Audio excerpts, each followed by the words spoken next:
Heaven sent. The late 90s to early 2000s had become a bit of a darling era for gamers of all walks of life. For the older generation of gamer much like myself, this era brings on a fond nostalgia, deeply rooted in the memories of our childhood. But to the younger gen, it seems as though they found their own way to appreciate these games for their aesthetic appeal, an overall unique sense of atmosphere. But in the realms of defining what made this era of gaming so special, the subject of futuristic racing is one that definitely checks all the boxes. From jaw-dropping visuals, electrifying music, and exhilarating gameplay, futuristic racing games were making a huge statement in the world of gaming, presenting us with some of the most unique experiences to ever grace our TV screens. This was coming at a time when technology seemed to be making some of its greatest advances, and the culture behind these advancements were showing in every facet of our world. It felt as if the distant future was right around the corner, and the fascination for what was to come would shine brightly in the design of these so-called games. So with great appreciation of this genre and an insatiable craving for Y2K aesthetic, I thought it'd be an absolute blast to revisit some of the greatest games of this era, exploring their visual stylings, adrenaline-soaked courses, and of course, the music that made these titles so unforgettable.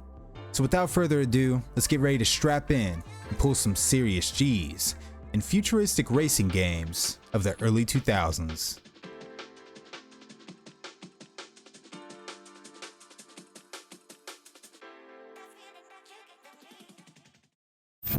Kinetica.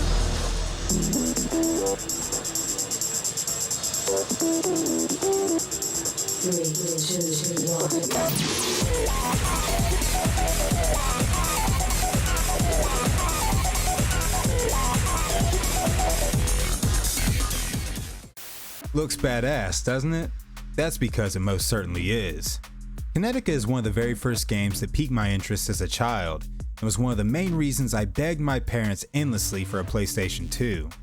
This is a game that flawlessly showcases the creativity of this incredible era, and not only does it look amazing, it's a damn good time as well.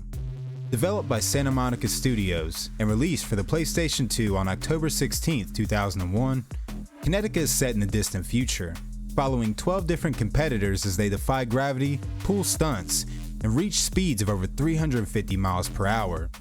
The game coins its name due to the kinetic suits that are worn by the player, boasting large wheels at the feet and hands of each competitor, essentially turning them into a human motorcycle.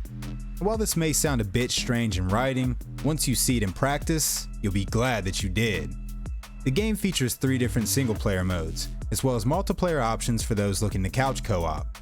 The first season only demanding you to place 3rd or better in each race to progress, will switch from 2nd or better in Season 2, all the way to Season 3, in which you'll be forced to reach 1st in every race. With each successful season you'll unlock a bonus track, as well as one of the 3 unlockable characters found in the selection screen.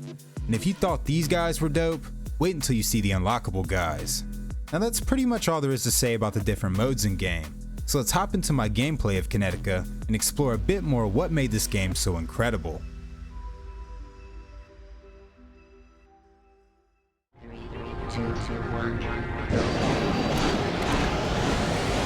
Starting with the track names. I mean, these just sound like some kind of kick-ass metalcore band. Emerald Eve, Orbital Junction, Neacropolis, just super dope. And not only that, they actually look 10 times cooler than they sound. Due to your kinetic suit having the ability to scale walls and basically stick to any surface, the tracks in this game are pretty much designed to be as chaotic as possible, boasting sharp turns, massive drops, and gravity-defying loops. And while you may find yourself struggling to keep up with the chaos in the beginning, once you get the hang of it, I promise there's nothing like it. One of my favorite parts of Kinetica, however, is the player's ability to do stunts both in the air and on the ground to build up boost. These stylish moves look really sweet whenever you're chaining together massive combos and taking on these hectic courses at insane speeds, and it really makes winning all the more satisfying. Each character has their own set of unique stunts to perform, and you'll find yourself wanting to try each one of them to get a feel for their moveset. Speaking of the characters, how about we touch on their creative design? The kinetic suits are kind of like a unique crossover of Evangelion and Victoria's Secret. I only say that because there's some serious booty cheekage going on here. But in all seriousness, they're absolutely stunning, and do an amazing job in representing the spirit of what made this era so unique. The surreal look of these characters, paired with the incredible atmosphere found in each track, is breathtaking, and nothing short of incredible when watching it all play out. One more thing that makes Kinetica so great though, is also a common denominator in what made so many of these games incredible, and that's in the soundtrack. The game features over 16 different electronic and techno tracks to jam out to, and when I say the combination of all these things tying into your senses makes for some peak early 2000s gaming, I really mean that. It's a strong start to this storied list of titles we've come to explore, and is a game that you really owe to yourself to experience. Kinetica is luckily one of those beautiful gems that can still be found at a reasonable price, as well as the PlayStation Online store, and I definitely recommend even picking up a sealed copy if possible. That way you can secure a stylish art book that was included in each copy of the game. But moving on to our next topic of discussion, the next game on our list is actually regarded as one of the founding titles of the futuristic racing genre. So let's take a trip to the future, rather the year of 2097, in the PS1 classic of Wipeout 2097.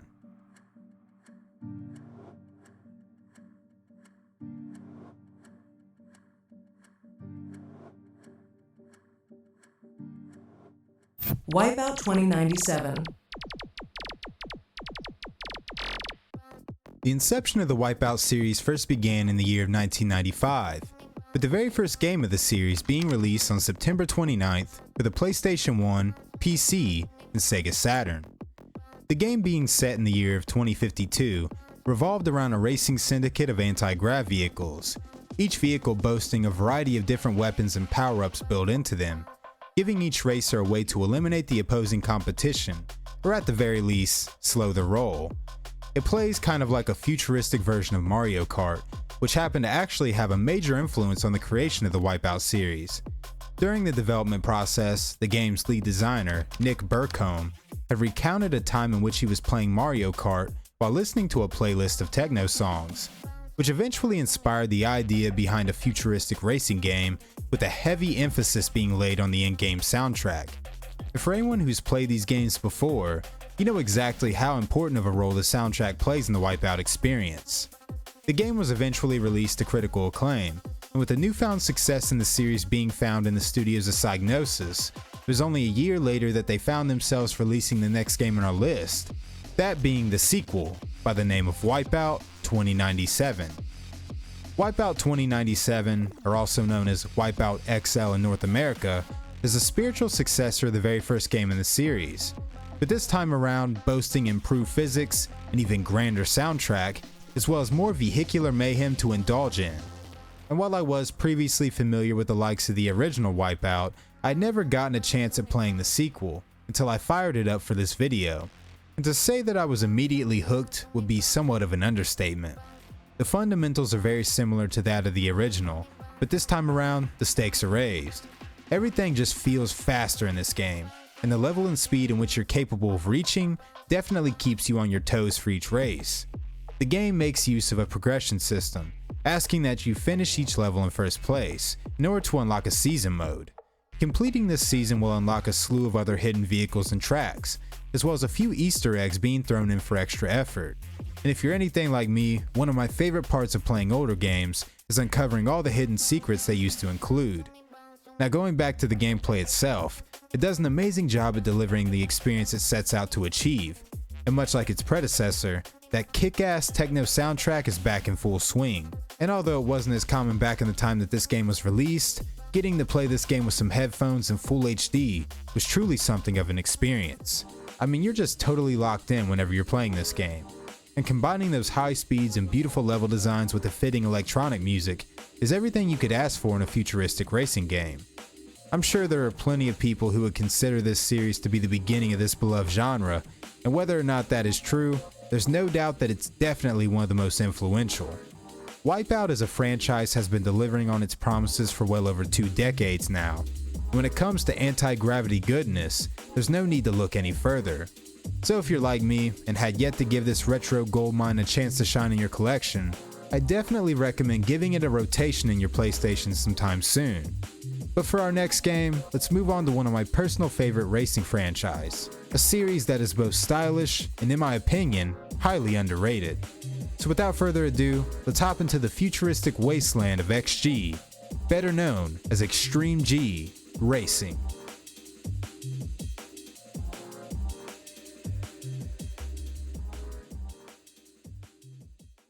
XG Racing. Give me a fat beat!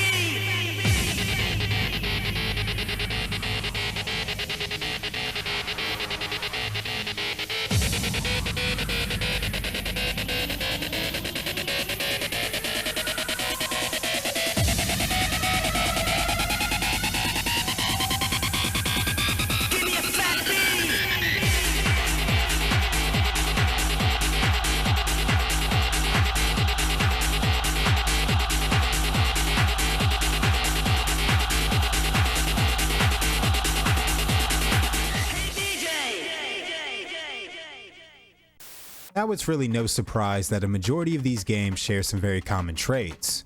Fast-paced gameplay, bumping soundtracks, and that oh-so nostalgic Y2K aesthetic. And while a lot of the futuristic racing games are very similar to one another, the XG series is one that isn't afraid to up the ante in terms of fast-paced gameplay. With the very first game in the XG series being released on the Nintendo 64, it boasted an incredibly unique experience for its time, being well received by critics and players alike. A sequel to Extreme G was released only a year later, but unfortunately had fell short of its predecessor, given its dodgy frame rates and quote, excessive filtering effects. It was also around this time that FZero X was reigning supreme in the futuristic racing genre. So with its early success now being overshadowed by a new IP, Acclaim Entertainment felt it was time to take their efforts to the next gen, and also take their speed-driven gameplay into a whole new level. Extreme G Racing, also known as XG3, was released on August 21, 2001, satiating the adrenaline junkies' copious need for speed and giving fans of the genre a fresh coat of paint for a beloved IP. To put it simply, the game was fun as hell, and when going back and replaying these titles for this video, I found myself really responding to the intensity of XG's pacing. The game includes your typical roster of career and practice modes, as well as a slew of different riders and equipment to choose from. But where XG really shines is in its flawless combination of both speed and irresistible charm. While it's by no means in any relation to the SSX series, something about this game really holds a SSX type of vibe. The mix of surreal level design and stylish characters paired with a killer soundtrack and addicting gameplay. It's like driving on a Hot Wheel track off 10 tabs of hallucinogens kind of insanity. And if you're able to stomach the intense vertigo and eye-crossing speeds you'll endure throughout the gameplay, then you're sure to have yourself a hell of a good time. And the craziest part is, as you progress throughout this game, it gets even faster, with the career mode beginning in a 250G class going all the way up to 1000. Wow. So you might want to keep a Dramamine or two on hand. But in all seriousness, the game is great, and like I previously mentioned before, a lot of it is due to the incredible work found in the level design. When starting the career mode, you'll be tasked with a certain goal of reward points to achieve in order to progress throughout the circuit, and as you progress, you unlock more tracks. And when I say you never know what type of terrain you'll be driving on, I really mean it. From nuclear waste plants, underground tunnels beneath sea level, to my personal favorite, a futuristic cyber city in the middle of a thunderstorm. Nice. Each level is designed to be intricate, and you'll often find yourself being occupied with the surrounding detail in each one. And with a wide variety of locales to speed through, it's an honest example of what makes this genre so special in its time. Most of us can remember the late 90s and early 2000s advertising practices, with edgy fonts, futuristic appeal, and often some kind of technological reference being thrown in. It's a nostalgic aesthetic without a doubt, one that's become very interesting to people like myself over time, and as much as I'm sure some of you will be annoyed with me harping on the look of this game rather than its gameplay, you just gotta trust me when I say that XG3 is in a special class of its own. It may not be the most revolutionary of racing games to ever exist, but for what it came to do, it does that very well. And upon revisiting in later time, I've grown to appreciate its appeal even more.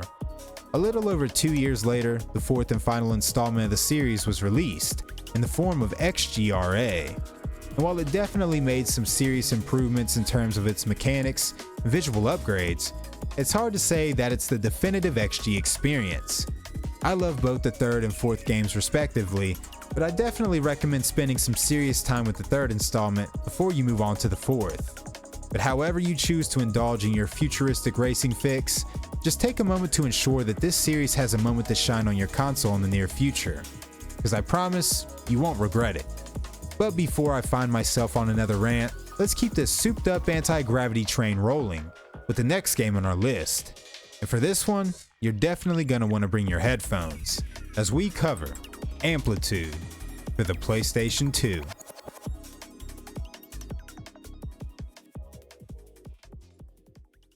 Amplitude. The sixth generation of gaming was a time of ambition and experimentation. Rather than the majority of developers following the same trends and rehashing the same ideas, it was a time in which ideas felt infinite, and these efforts had truly shown in the massive influx of new genres coming to surface. But one genre in particular was really beginning to gather its bearings at this time, in the form of rhythm-based gaming. Now, we are all quite familiar with the world of rhythm-based games, especially if you visited my previous content. This next game on our list falls somewhat in the middle of our topic at hand, beginning with Harmonix, a studio that is best known for the works of Guitar Hero and the Rock Band series, and how they took the concept of futuristic racing and created one of the most unique rhythm-based games of all time. It all started after the success of their very first title by the name of Frequency, a game in which you would make use of time button presses and layer selection to play through a variety of different tracks. The game was well received for its creative direction, as well as its high replayability, and before Harmonix knew it, they'd be firing back at the industry with another beat-infested rhythm fest in the form of Amplitude. Now I know what you're thinking, but Vincent, this isn't a futuristic racing game, and with that, I would say you're correct.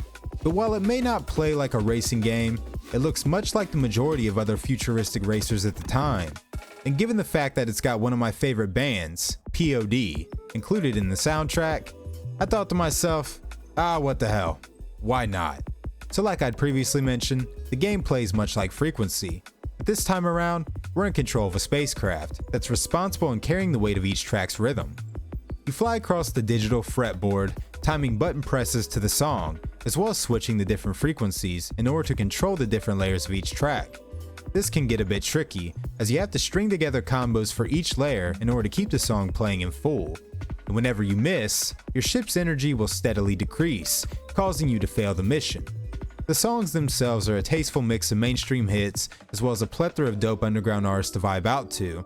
And given the fact that just about anyone can pick up and play this gem, it's sure to be a newfound favorite at parties and solo sessions alike. Funny enough, the team of testers that worked on Amplitude were actually very hesitant in giving it a play, due to their confusion on the explained concept of the game, but upon them actually playing it, it became a new favorite amongst them. Unfortunately, the same apprehension was felt by the majority of consumers as well, given the fact that the game didn't sell all too well upon release. It was one of those games that just didn't have the strongest marketing behind it, and sadly became overshadowed within the industry. It also won a 2003 GameSpot award for Best Game That No One Played, which is honestly a bit sad. I mean, despite its obscure success and overall lack of racing content, I'm well aware it isn't the most fitting of games for this list. But due to its stylish execution and being somewhat of a futuristic racer in disguise, I felt it was an honorable mention, at the very least. But getting back to the business at hand, we've got a couple more racers to cover, so let's hop back in the digital saddle and make our way back to the next selection, with a game that is both iconic and incredibly fun to play, in the 1999 classic of Roll Cage.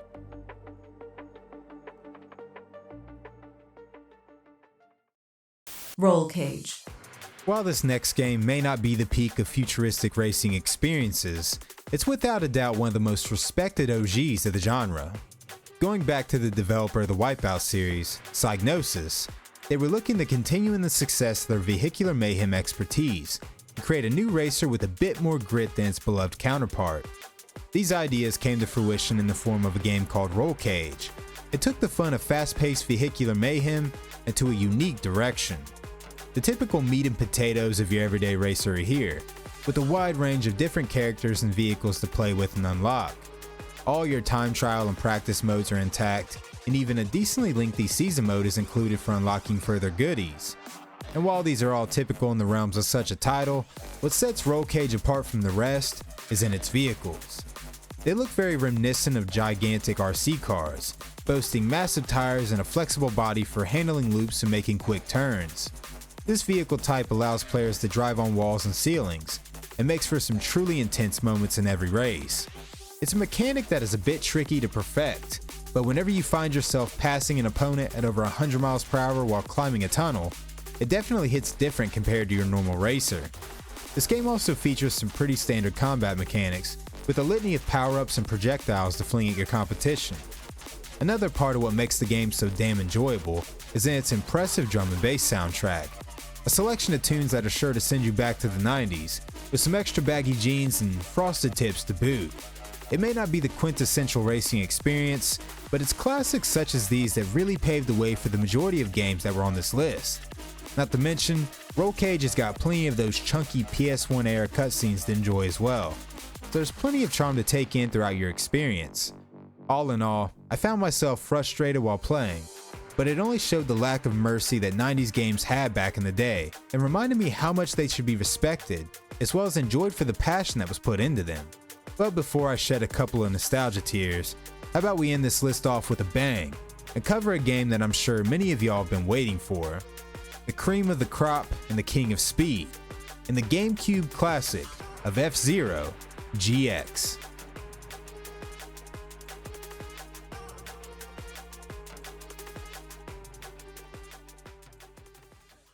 FZero GX. To tie this video off, we've got to end things on the right note, by including what is arguably the most solid futuristic racing experience I've ever come across.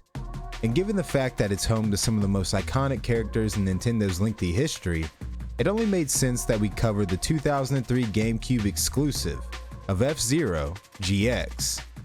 Now this is one of those games that I'm sure just about anyone watching this has had some experience with, given the fact that it was one of the highest selling games on the GameCube. But surprisingly enough, I had never played it before the production of this video, but after getting to sit down and acquaint myself with its high-speed fanaticism, I can see exactly why this game was such a knockout hit.